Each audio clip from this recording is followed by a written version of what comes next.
Do you solemnly swear affirm the testimony presented will be the truth, the whole truth, and nothing but the truth, so help you God? I do.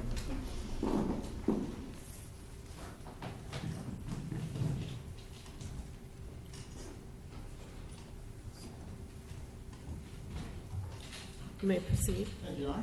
Good afternoon, sir. If you'd please tell the members of the jury your name. Ricardo Ayala. And where are you employed? Ayala. You're employed where? Sanford Police Department. And how long have you been with the Sanford Police Department? It'll be 11 years next month. All right. And what's your current position? Police officer. And how long have you been in the patrol unit right now? Just over a year. All right. And before that, what was your position? Investigations. All right. And how long were you in investigations? 6 years. And your duties as an investigator with the Sanford Police Department? General and major crimes. All right. Do you have any prior law enforcement experience before coming to the Sanford Police Department? Yes, corrections. And how long and where? Total of 6 years, 5 of them in Seminole County, 1 in Lake County. Let me turn your attention then to the evening of Sunday, February 26, 2012. Were you working at that time? Yes, sir. And on that evening, did you respond to the scene of a shooting at the retreat at Twin Lakes? Yes, sir. Were you dispatched to that scene? Yes, sir. What was the nature of the dispatch at first? Suspicious person in the area. Do you recall the time of the dispatch? Just after 7 p.m. Approximately 7:15, 7... Correct. Okay. What area of town were you in when you received the dispatch? North end of the city. And approximately how long did it take you to get from where you were to the retreat at Twin Lakes community? Less than 5 minutes. Did you receive any updates to the first dispatch as you were en route? Yes. And what was the nature of the dispatch? Stated that shots were fired. Were you the first officer on the scene? No, sir. Who was the first officer? Officer Tim Smith. If you would dim the lights, please. Officer Ayala, let me show you State's Exhibit 1. Do you recognize that as being a aerial photograph of the retreat at Twin Lakes? Yes, sir. Your Honor, may I approach the witness? Yes, sir. Give you a laser pointer, just to press that. Give you the green light. Can you show the members of the jury where the main entrance is? With your laser pointer? Right there. All right. And that would be off of Oregon Avenue? Correct. All right. Can you show the members of the jury then where you went when you got in the neighborhood and where you parked? Came this way, came in through the entrance, went around the ways, I believe, if I'm mistaken, went around as such, and parked right in this area right here. All right. And for the record, you parked on the upper right-hand corner of the photograph? Yes, sir. All right. So you actually took the long way around. Yes, I wasn't familiar with the area. Very good. Did you see Officer Smith after you got out of your patrol car? Yes, I did. And where did you see him, if you could just indicate approximately the area that you saw Officer Smith? That general area right there. All right. And for the record, that's in the approximate area of the T. What was the lighting like back there? Very dim, very almost dark. Were you using a flashlight to find your way between the townhomes? Yes, sir. What were the weather conditions like when you arrived? Misty, has been raining on and off. And what was Officer Smith doing when you first arrived? He had a white male at gunpoint. Did you later learn the white male's name to be George Zimmerman? That's correct. And do you see that person in court this afternoon? Yes, sir. And Judge, you can raise the lights if you would. Is George Zimmerman the gentleman to my left who just stood up? Yes, sir. All right. Your Honor, the record should reflect that the witnesses identified the defendant. The record will so reflect. Did you have any interaction with the defendant at that point? No, sir. Why not? I was focused on the male that was on the ground. In the male that was on the ground, did you later learn that person's name to be Trayvon Martin? That's correct. And did you go over to Trayvon Martin's location? I worked towards yes. And how was Trayvon Martin's body positioned when you arrived? Face down, his hands were underneath the body. And to your knowledge, were you the first officer to approach Trayvon Martin? Yes. All right. Did you know whether or not he was dead or alive at that point? I did not. Did you know what his involvement was at that point? I did not. Did you give him any commands, Trayvon Martin? Yes, I did. What commands did you give him? I asked to see his hands And where were his hands when you asked to see him? underneath him. He was lying on his stomach? Correct. Did Trayvon Martin respond physically in any way to your commands? No, he did not. Did Trayvon Martin respond verbally in any way to your commands? No, he did not. Did you see any movement from Trayvon Martin's body? I did not. Did you hear any sounds from Trayvon Martin's body? I did not. Did other Sanford Police Department officers approach you and Trayvon Martin while you were giving him those commands or shortly thereafter? Sergeant Raimondo.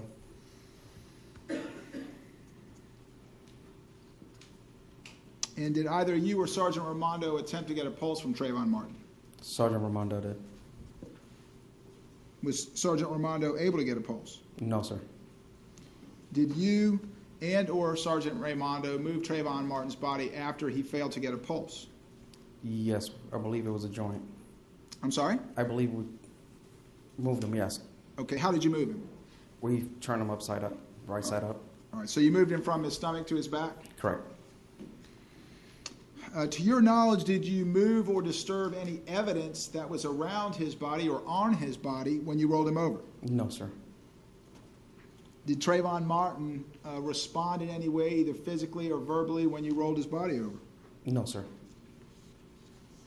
After rolling his body over, did you see anything that appeared to be a gunshot wound?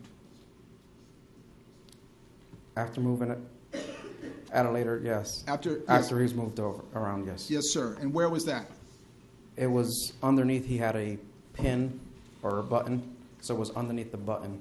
All right. He had a. Are you indicating a button on his shirt or sweatshirt? Yes. All right. And the gunshot wound was near that area? It was right underneath the button itself. All right. How did you find the gunshot wound? How did we find it? We lifted, well, when we moved the sweater, the button kind of lifted up so you could see it went through the sweater. So at that time we lifted up his sweater and shirt. All right. Actually exposing his bare chest? Correct. And you can see a gunshot wound or something that appeared to be a gunshot wound at that point? Yes, sir. Did you and Sergeant Raimondo perform CPR on Trayvon Martin? Yes, sir. And do you have CPR training? Yes, sir. And did either you or Sergeant Raimondo ask anybody for anything while you were performing or attempting to perform CPR? Sergeant Raimondo was asking for a plastic bag of some sort. And did anyone provide anything to Sergeant Raimondo or yourself? Someone provided a bag to him, yes. Can you describe the bag? Was it like a plastic type grocery bag? Correct. Do you recall the color of the bag? I do not. And do you recall who provided it? I do not. After receiving the bag, did you and Sergeant Raimondo continue to perform CPR? Correct. We did. At any time, did you see any signs of life from Trayvon Martin's body? No, sir. What was your role specifically in the administration of CPR? I was doing chest compressions. And what was Sergeant Raimondo's role? He was doing mouth to mouth. Did rescue eventually respond to the scene? Yes. And did the rescue personnel take over the treatment or assessment of Trayvon Martin after they arrived? Yes. Was Trayvon Martin pronounced dead at the scene? Yes, he was. Did you have any further contact or involvement with this defendant after you performed CPR on Trayvon Martin? No, sir. And did investigators and crime scene technicians respond to that scene while you were still present? Yes, sir. And did those officers and technicians take over the scene after they arrived? Yes, sir.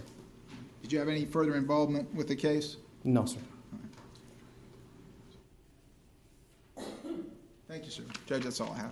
Thank you. Mr. O'Mara? Thank you. Afternoon, officer. How you doing, sir? Thank you. Just a couple of questions. When you had heard, as you were on your way, that Officer Smith had just arrived on the scene, correct? As you were coming... As I was getting there, Right. yeah, he was just arriving on scene. Because you guys are in radio contact, weren't you, all the responding officers? Yes, sir. Okay. So you knew that you were right behind Officer Tim Smith to get there? Yes. Could you even guesstimate from the radio transmissions how fast or quickly after him you got there? If I would guesstimate, less than 2 minutes. Okay. Matter of fact, it was so quick that the officer still had Mr. Zimmerman at gunpoint, right? That's correct.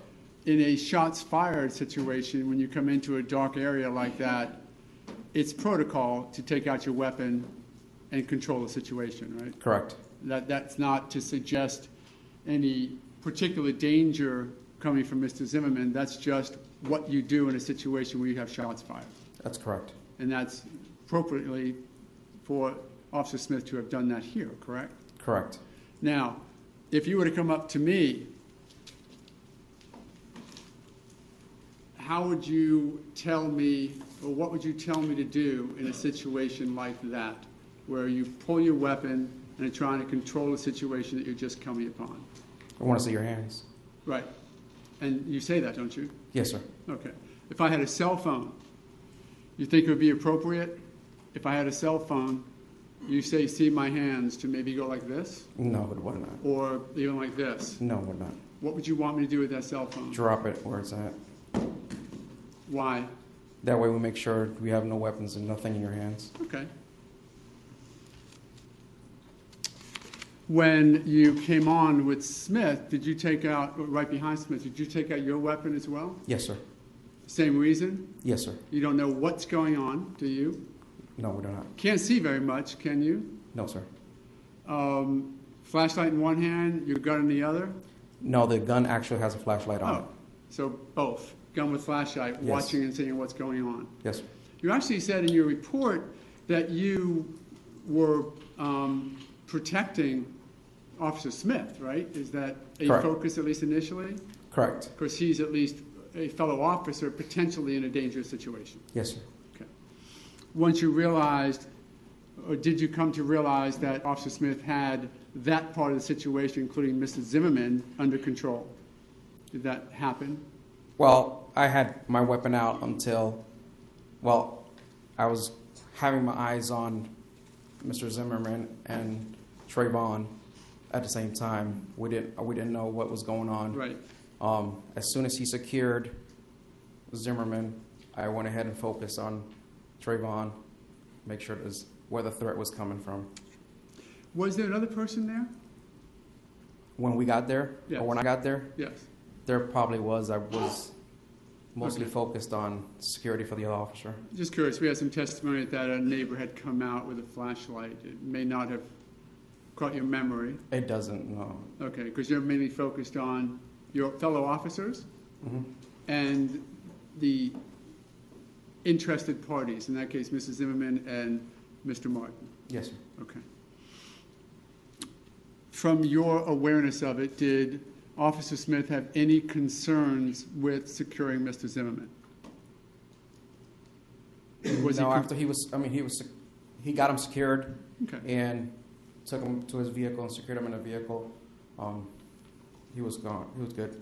Was Mr. Zimmerman compliant as far as you were aware? Yes. Did he do everything that Officer Smith asked him to do? Yes, he did.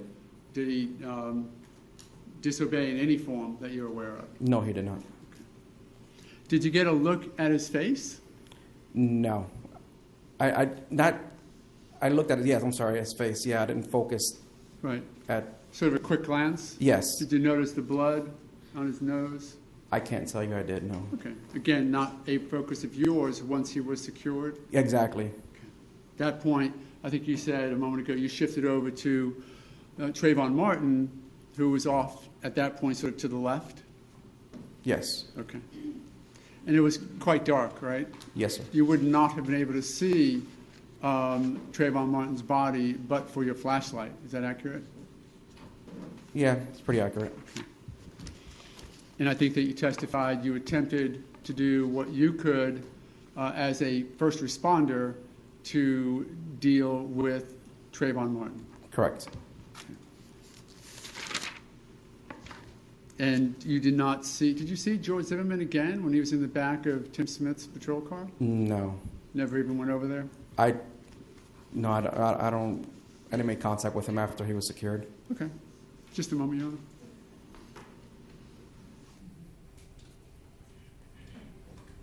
Thanks, Secretary. No further questions. Thank you. May we redirect? Just briefly, Officer Ayala, when the defendant was complying with Officer Smith's commands, was Officer Smith holding him at gunpoint? When I arrived there, yes. Thank you. Judge, that's all I have. Thank you. May Officer Ayala. Ayala be excused? You may. Thank you very much. You may be excused. Call your